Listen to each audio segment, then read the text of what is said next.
এই যে আমাদের রিসোর্টটা, বেঙ্গল বিচ রিসোর্ট। এইখানেই হচ্ছে আমাদের রুমটা ভালো। আর এইখানে একটা সুইমিং পুল আছে।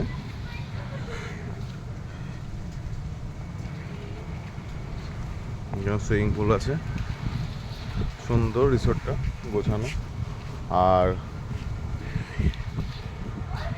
এখানে একটা সিটিং এরিয়া আছে, এখানেও একটা সিটিং এরিয়া আছে। আর এই যে সোজা বিচ।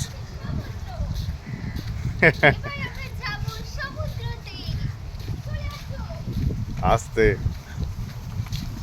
পূজা এক্সাইটেড বিচে যাওয়ার জন্য। একদম একটুখানি বিচ, রিসোর্ট থেকে বেরিয়েই হচ্ছে বিচ।